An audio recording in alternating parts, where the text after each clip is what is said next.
Hello everybody, welcome to TRP, the random podcast with me, Saurabh Sanesh.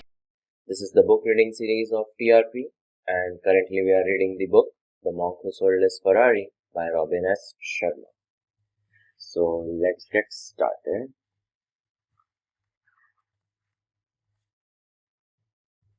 Chapter 7, A Most Extraordinary Garden.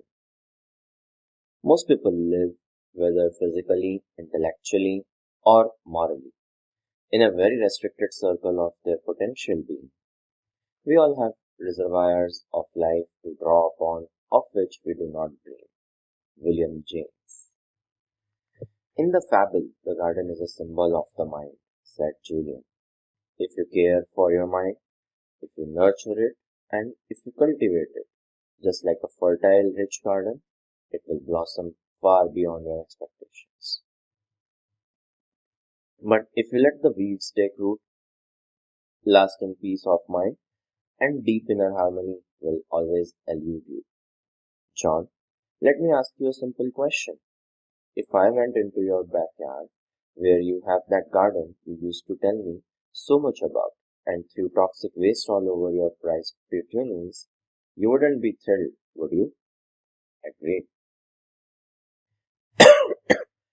As a matter of fact, most good gardeners guard their gardens like proud soldiers and make certain that no contamination ever enters.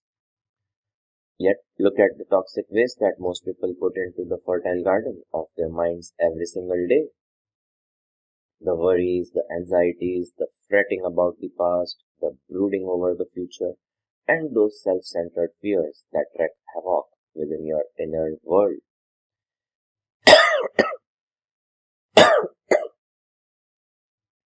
In the native language of the sages of Sivana, which has existed for thousands of years, the written character for worry is strikingly similar to the character symbolizing a funeral pyre. Yogi Raman told me that this was no mere coincidence. Worry drains the mind of much of its power, and sooner or later it injures the soul. To live life to the fullest, you must stand guard at the gate of your garden and let only the very best information enter. You truly cannot afford the luxury of negative thought, not even one. The most joyful, dynamic, and contented people of this world are no different from you or me in terms of their makeup. We are all flesh and bones. We all came from the same universal source. However, the ones who do more than just exist, the ones who fan the flames of their human potential and truly savor the magical dance of life, do different things than those whose lives are ordinary. Foremost amongst the things that they do is adopt a positive paradigm about their world and all that is in it. Julian added, the sages taught me that on an average day, an average person runs about 60,000 thoughts through his mind. What really amazed me though was that 95% of those thoughts were the same as the one you thought the day before. Are you serious? I asked. Very, this is the tyranny of improvised thinking. Those people who think the same thoughts every day, most of them negative, have fallen into bad mental habits. Rather than focusing on all good in their lives and thinking of ways to make things even better, they are captives of their pasts. Some of them worry about failed relationships or financial problems. Others fret over their less than perfect childhoods. Still, still others brood over more trifling matters, the way a store clerk might have treated them, or the comment of a coworker that smacked of ill will. Those who run their minds in this fashion are allowing worry to rob them of their life force. They are blocking the enormous potential of their minds to work magic and deliver into their lives all that they want, emotionally, physically, and yes, even spiritually. These people never realize that mind management is the essence of life management. The way you think stems from habit, pure and simple. Julian continued with conviction. Most people just don't realize the enormous power of their minds. I have learned that Even the best conditioned thinkers are using only 1/100% of their mental reserves. In Sivana, the sages dared to explore the untapped potential of their mental capacity on a regular basis, and the results were astounding. Yogiraman, through regular and disciplined practice, had conditioned his mind so that he was able to slow down his heartbeat at will. He had even trained himself to go for weeks without sleep. While I would never suggest that these should be goals for you to aspire to, I do suggest that you start to see your mind for what it is, nature's greatest gift. Are there some exercises I can do to unlock this mind power? Being able to slow down my heartbeat would definitely make me a hit on the cocktail party circuit, I suggested cheekily. Don't worry about that now, John. I'll give you some practical techniques that you can try later that will show you the power of this ancient technology. For now, what is important is that you understand that mental mastery comes through conditioning, nothing more and nothing less. Most of us have the same raw materials from the moment we take our first breath of air. What separates those who have achieved more than others are those that are happier than others is the way that they use and refine these raw materials.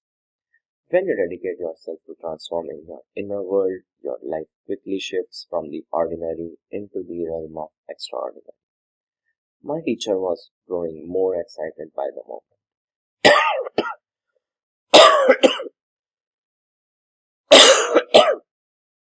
His eyes seemed to twinkle as he spoke of the magic of the mind and the wealth of goodness it would surely bring. You know, John, when all is said and done, there's only one thing that we have absolute domination over. Our kids, I said, smiling good naturedly. No, my friend, our minds. We might not be able to control the weather or the traffic or the moods of all those around us, but we most certainly can control our attitude towards these events. We all have the power to determine what we will think about in any given moment. This ability is part of what makes us human. You see, one of the fundamental gems of worldly wisdom I have learned in my travels to the East is also one of the most simple. Julian then paused as if to summon up a priceless gift. And what might that be?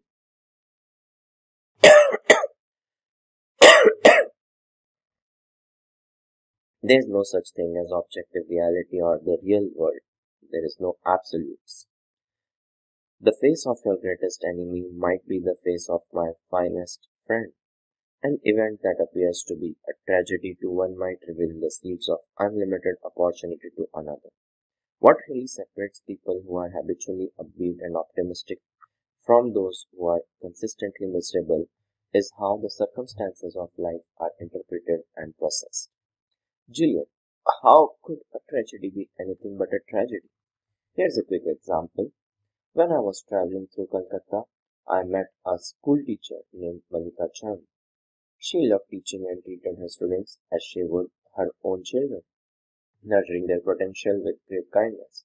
Her perennial motto was, "Your I can is more important than your IQ." She was known throughout her community as a person who lived to give, who selflessly served anyone in need. Sadly, her beloved school, which had stood as a silent witness to the delightful progress of generations of children, succumbed to flames of a fire set by an arsonist one night.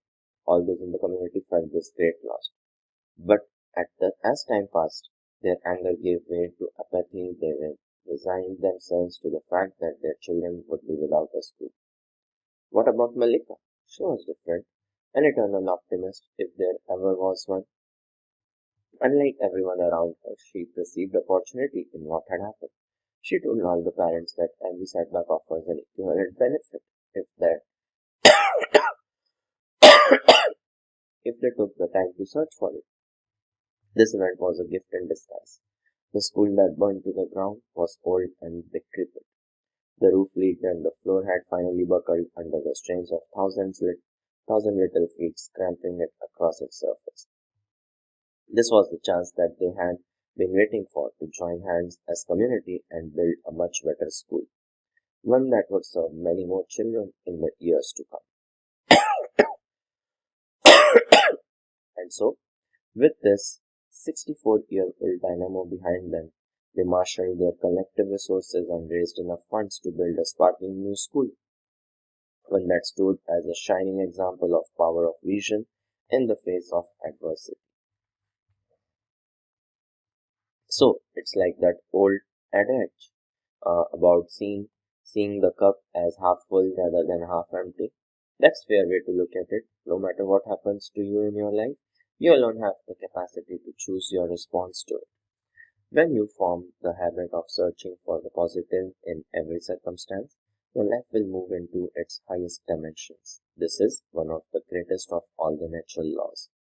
And it all starts with using your mind more effectively. Exactly, Sean. All success in life, whether material or spiritual, starts with that 12-pound mass sitting between your shoulders. Or more specifically, with the thoughts that you put into your mind every second of your minute of every day. Your outer world reflects the state of your inner world by controlling the thoughts that you think and the way you respond to the events of your life. You begin to control your destiny. This makes so much sense, Julian. I guess my life has become so busy that I have never taken the time to think about these things. When I was in law school, my best friend Alex used to love reading inspirational books. He said that they kept him motivated and energized in the face of our crushing workload. I remembered him telling me that one of them said that Chinese character for crisis is comprised of two sub-characters.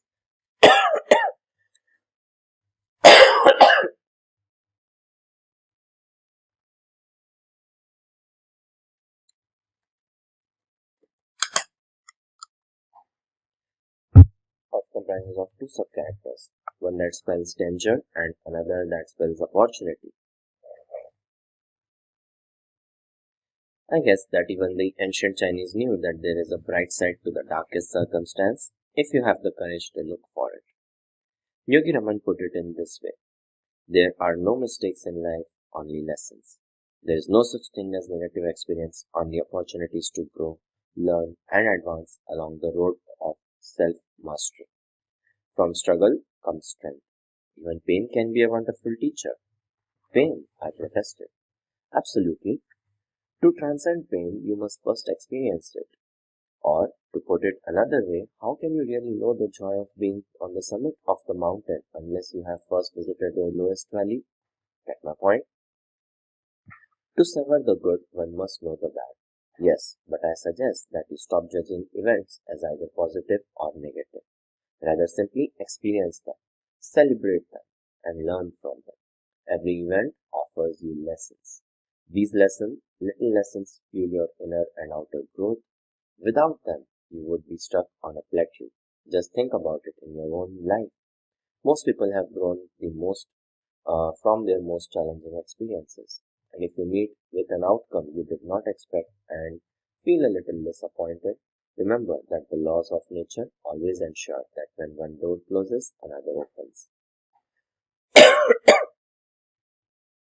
Julian started to raise his arms in excitement, much as a southern minister might while preaching to his congregation. Once you consistently apply this principle to your daily life and start to condition your mind to translate every event into a positive, empowering one, you will banish worry forever. You will stop being a prisoner of your past. Instead, you will become the architect of your future. Okay, I understand the concept. Every experience, even the worst, offers me a lesson. Therefore, I should open my mind to the learning in every event. In this way, I grow stronger and happier. What else might a humble middle class lawyer can do to improve things? First of all, begin to live out of the glory of your imagination, not your memory. Run that one by me again. All I'm saying that all I'm saying is that to liberate the potential of your mind, body, and soul, you must first expand your imagination. You see, things are being created twice. First, in the workshop of the mind, and then, and only then, in reality. I call the process blueprinting because anything that you can create in your outer world began as a simple blueprint in your inner world or the lush picture screen of your mind. When you learn to take control of your thoughts and vividly imagine all that you desire from this worldly existence in a state of total expectancy, dormant forces will awaken inside you. You will begin to unlock the true potential of your mind to create the kind of magical life that I believe you deserve. From tonight onwards, forget about the past. Dare to dream that you are more than the sum of your current circumstances. Expect the best. You will be astonished at the results. John, all those years in the legal profession, I thought I knew so much. I spent years studying at the finest schools, reading all the law books I could get my hands on, and working with the best role models. Sure, I was a winner at the game of law, yet I now realized I was losing in the game of life. I was so busy chasing the big pleasures of life that I missed out on all the little ones. I never read those great books my father used to tell me to read. I haven't built any great friendships. I have never learned to appreciate great music. Having said this, I really think I am one of the lucky ones. My heart attack was my defining moment, my personal wake-up call, if you will. Believe it or not, it gave me a second chance to live a richer, more inspired life. Like Malika Chand, I saw the seeds of opportunity in my painful experience. More importantly, I had the courage to nourish them. I could see that while Julian had grown younger on the outside, he had grown far more wiser within. I realized that this evening was more than just fascinating conversation with an old friend. I realized that tonight could be my only defining moment and a clear chance for a new beginning. My mind started to consider all that was wrong in my own life. Sure, I had a great family and a stable job as well as a well-guarded lawyer. Yet, in my quiet moments, I knew there had to be more. I had to fill that emptiness that was starting to envelop my life. When I was a kid, I dreamed such great dreams. Often, I visualized myself as sports hero or as a business tycoon. I really believed that I could have, and be whatever I wanted to be. I also remembered the way I used to feel as a young boy growing up on the sun-splashed West Coast. Fun came in the form of simple pleasures. Fun was spending a glorious afternoon skinny dipping or riding through the woods on my bicycle. I had such a curiosity for life. I was an adventurer. There were no limits on what my future could bring. I honestly don't think I felt that kind of freedom and joy for 15 years. What happened? Perhaps I lost sight of my dreams when I became an adult and resigned myself to acting the way adults were supposed to act. Maybe I lost sight of them when I went to law school and started talking like lawyers were supposed to talk. In any event, that evening with Julian at my side, pouring his heart out over a cup of cold tea, made me resolve to stop spending so much time making a living and to spend far more time creating a life. It looks like I have you thinking about your life also, Julian observed. Start thinking about your dreams for a change, just like when you were a little child. Jonas Salk said it best when he wrote, I have had dreams and I have had nightmares. I overcame the nightmares because of my dreams. Dare to dust off your dreams, John. Start to reverse your life again and celebrate all of its wonders. Awaken yourself to the power of your own mind to make things happen. Once you do, the universe will conspire with you to work magic in your life. Julian then reached into the depths of his robe and pulled out a little card about the size of a business card which had tears along its sides. Apparently the result of many months of constant use.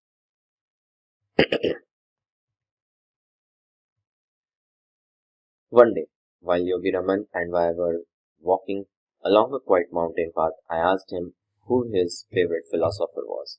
He told me that he had many influences in his life, and it was difficult for him to single out any one source for his inspiration. There was one quotation, however, that he carried deep within his heart, one that encapsulated all the values he had come to cherish over a life spent in quiet contemplation. At that glorious place, Deep within the middle of nowhere, this learned sage of the East shared it with me. I, te- I too etched its words into my heart. They serve as a daily reminder of all that we are and all that we can be. The words came from the great Indian philosopher Patanjali. Repeating them aloud every morning before I sit down to meditate has had a very profound influence on the course of my day. Remember, John, words are the verbal embodiment of power. Julian then showed me the card. The quotation read, when you are inspired by some great purpose, some extraordinary project, all your thoughts break their bonds. Your mind transcends limitations. Your consciousness expands in every direction. And you find yourself in a new, great, and wonderful world. Dormant forces, faculties, and talents become alive, and you discover yourself to be a great person than you ever dreamed yourself to be. In that instant, I saw the connection between physical vitality and mental agility. Julian was in picture perfect health and looked many years younger than he had when we had first met. He brimmed with vibrancy, and it appeared that his energy, enthusiasm, and optimism knew no bounds. I could see that he had made many changes to his former lifestyle, but it was obvious that the starting point of this magnificent transformation was mental fitness. Success on the outside indeed begins with success on the inside, and by changing his thoughts, Julian Mental had changed his life. Exactly how can I develop this positive, serene, and inspired attitude, Julian? After all these years in my routine, I think my mental muscles have grown a little flabby. Come to think of it, I have very little control over the thoughts that are floating around the garden of my mind, I said with sincerity. The mind is a wonderful servant, but a terrible master. If you have become a negative thinker, this is because you have not cared for your mind and taken time to train it to focus on the good. Winston Churchill said that the price of greatness is responsibility over each of your thoughts. Then you will install the vibrant mindset you are looking for. Remember, the mind truly is like any other muscle in your body. Use it or lose it. Are you saying that if I don't exercise my mind, it will grow weak? Yes, look at it this way. If you want to strengthen the muscles of your arm to achieve more, you must train them. If you want to toughen your leg muscles, you must first exert them. Similarly, your mind will do wonderful things for you, if only you will let it. It will attract all that you desire into your life once you learn how to operate it effectively. It will create ideal health if you care for it properly, and it will return to its natural state of peacefulness and tranquility if you have the vision to ask for it. The sages of Sivana have a very special saying. The boundaries of your life are merely creations of the self. I don't think I understand that one, Julian. Enlightened thinkers know that their thoughts form their world, and the quality of one's life come down to the richness of one's thoughts. If you want to live a more peaceful, meaningful life, you must think more peaceful, meaningful thoughts. Hit me with the quick fix, Julian. What do you mean? Julian asked gently, running his bronzed fingers along the front of his brilliantly textured robe. I'm excited about what you are telling me, but I am an impatient guy. Don't you have any exercise or techniques that I can use right now, here in my own living room, to change the way I run my mind? Quick fixes do not work. All lasting inner changes requires time and effort. Persistence is the mother of personal change. I'm not saying that it will take years to make profound changes in your life. If you diligently apply the strategies I'm sharing with you every day for only 1 month, you will be astonished at the results. You will begin to tap into the highest levels of your own capacity and enter the realm of the miraculous. But to reach this destination, you must not get hung up on the outcome. Instead, enjoy the process of personal expansion and growth. Ironically, the less you focus on the end result, the quicker it will come. How so? It's like that classic story of the young boy who traveled far from his home to study under a great teacher. When he met the wise old man, his first question was, how long will it take me before I am as wise as you? The response came swiftly, 5 years. This is a very long time, the boy replied. How about if I work twice as hard? Then it will take 10, said the master. 10? That's far too long. How about if I studied all day and well into the night, every night? 15 years, said the sage. I don't understand, replied the boy. Every time I promise to devote more energy to my goal, you will tell me that it will take longer. Why?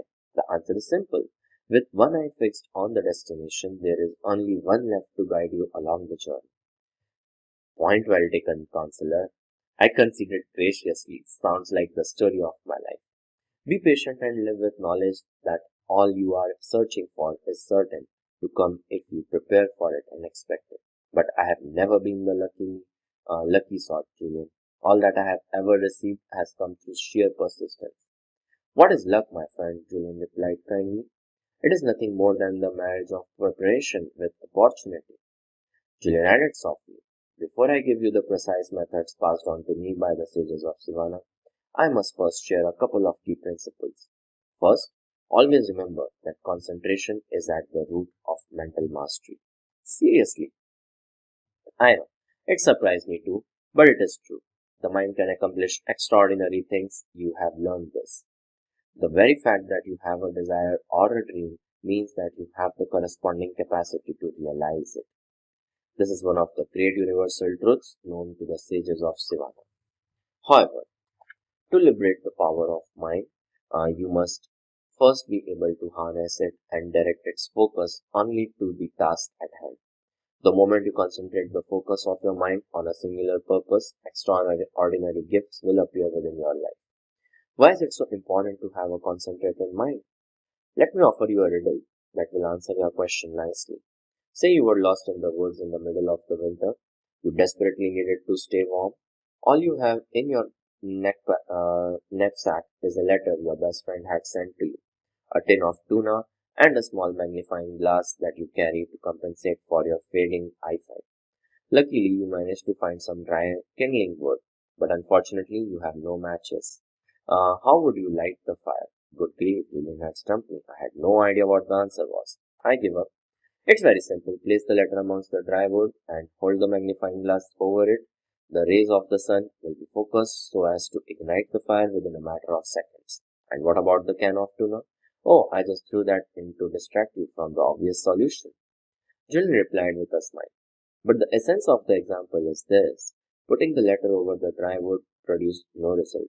Yet the second you use the magnifying glass to concentrate the scattered rays of the sun onto the letter, it will ignite. This analogy holds true for the mind. When you concentrate its tremendous power on definite, meaningful objectives, you will quickly ignite the flames of your personal potential and produce startling results. Like what? I asked. Only you can answer this question. What is it that you are searching for? Do you want to be a better father and live a far more balanced and rewarding life? Do you desire more spiritual fulfillment? Is it adventure and fun that you feel you are lacking? Give it some thought. How about eternal happiness? Go big or stay home? He chuckled. Nothing like starting off small. Well, you can have that too. How? The sages of Sivana have known the secret of happiness for over 5,000 years. Fortunately, they were willing to share this gift with me. Do you want to hear it? No, I thought I would take a break and go wallpaper the garage first. Ah, of course I want to hear the secret of eternal happiness, Julian. Isn't that what everyone is searching for, ultimately? True, well here it is. Could I trouble you for another cup of tea? Come on, quit stalling. Alright, the secret of happiness is simple. Find out what you truly love to do and then direct all your energy towards doing it.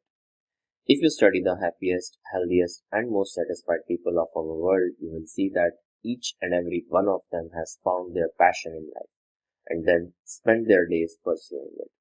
This calling is almost always one that, in some way, serves others. Once you are concentrating your mind, power, and energy on a pursuit that you love, abundance flows into your life and all your desires are fulfilled with ease and grace.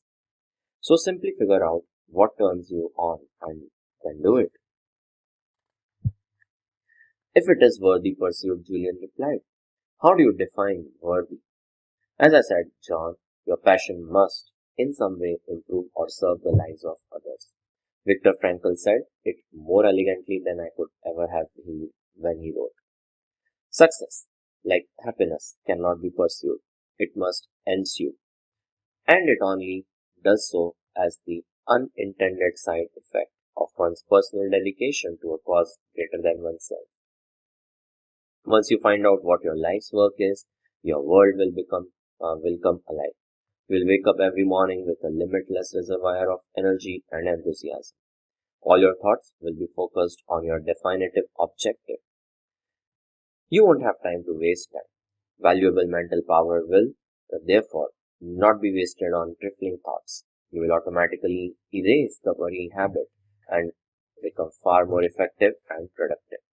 Interestingly, you will also have a deep sense of inner harmony, as if you are somehow being guided to realize your mission. It is a wonderful feeling. I love it, Julian offered gleefully. Fascinating, and I like the part about getting up feeling good. To be really honest with you, Julian, most days I wish I could just stay under the covers. It would be so much better than facing the traffic, the angry clients, the aggressive opponents, and the ceaseless flow of negative influences. It all makes me feel so tired. Do you know why most people sleep so much? Why? Because they really don't have anything else to do. Those who rise with the sun all have one thing in common: insanity. Very funny. No, they all have a purpose that fans the flames of their inner potential. They are driven by their priorities, but not in an unhealthy, obsessive way. It is more effortless and gentle than that. And given their enthusiasm and love for what they are doing in their lives, such people live in the moment. Their attention is fully and completely on the task at hand. Therefore, there are no energy leaks. These people are the most vibrant and vital individuals you will ever have the good fortune to meet. Energy leaks? Sounds a little new eggy. Julian, I'll bet you didn't learn that one at Harvard Law School. True, the sages of Savannah pioneered that concept, though it has been around for centuries. Its application is just as relevant today as it was when it was first developed. Too many of us are consumed by needless and endlessly worry. This drains us of our natural vitality and energy. Have you ever seen the inner tube of a bicycle tire? Of course, when it is fully inflated, it can easily take you to your destination. But if there are leaks in it, the tube eventually deflates and your journey comes to an abrupt end. This is also how the mind works. Worry causes your precious mental energy and potential to leak, just like air leaking out of an inner tube. Soon, you have no energy left. All of your creativity, optimism, and motivation has been drained, leaving you exhausted. I know the feeling. I often spend many days in the chaos of crisis. I have to be everywhere at once, and I can't seem to please anyone on those days. I notice that even though I have done very little physical labor, all my worrying leaves me totally deflated. By the end of the day, about the only thing I can do when I get home is pour myself a scotch and cuddle up with the remote control. Exactly. Too much stress does this to you. Once you find your purpose, however, life becomes much easier and far more rewarding. When you figure out what your main aim or destiny really is, you will never have to work another day in your life. Early retirement? No. Said Julian in no nonsense tone he had mastered during his days as an eminent lawyer. Your work will be paid. Wouldn't it be a little risky for me to give up my job to start searching for my overriding passion and purpose? I mean, I have a family and real obligations. I have four people who depend on me. I'm not saying you that you have to leave the legal profession tomorrow. You will, however, have to start taking risks, shake up your life a bit, get rid of the cobwebs, take the roads less traveled. Most people live within the confines of their comfort zone. Yogi Raman was the first person to explain to me that the best things you can do to yourself is regularly move beyond it. This is the way to lasting personal mastery and to realize the true potential of your human endowments. And what might those be? Your mind, your body, and your soul. So what risks should I take? Stop being so practical. Start doing the things you have always wanted to do. I have known lawyers who have quit their jobs to become stage actors and accountants who have become jazz musicians. In the process, they have found the deep happiness that had eluded them for so long. So what if they could no longer afford 2 vacations a year and a posh summer home in the Caymans? Calculated risk taking will pay huge dividends. How will you ever get to third base with one foot on second? I see your point. So take the time to think, discover your real reason for being here, and then have the courage to act on it. With due respect, Julian, all I do is think. As a matter of fact, part of my problem is that I think too much. My mind never stops. It is filled with mental chatter. It drives me crazy sometimes. What I'm suggesting is different. The sages of Sivana all took time daily to silently contemplate not only where they were, but where they were going. They took the time to reflect on their purpose and how they were living their lives every day. Most importantly, they thought deeply and genuinely about how they would improve the next day. Daily incremental improvements produce lasting results, which in turn lead to positive change. So I take so I should take the time to reflect on my life regularly. Yes, even 10 minutes of focused reflection a day will have a profound impact on the quality of your life. I understand where you are coming from, Julian. The problem is, once my day gets cranking, I can't even find 10 minutes to eat lunch. My friend, saying that you don't have time to improve your thoughts and your life is like saying you don't have time to stop for gas because you are too busy driving. Eventually, it will catch up with you. Yeah, I know. Hey, you were going to share some techniques with me, Julian, I said, hoping to learn some practical ways to apply the wisdom I was hearing. Here is one technique for mastering the mind, which towers above all the rest. It is a favorite of the sages of Sivana who taught to me with great faith and trust. After practicing it for only 21 days, I felt more energetic, enthusiastic, and vibrant than I had felt in years. The practice is over 4,000 years old. It is called the heart of the rose. Tell me more. So, yeah, there are a couple of more pages left for this particular chapter. We'll continue with this in the next one. So, I hope you liked this particular episode of the TRP The Random Podcast. Please tell me your thoughts about this in the comments. Do like, share, and subscribe. See you in the next one. Bye bye, take care, be healthy, and be safe. Thank you.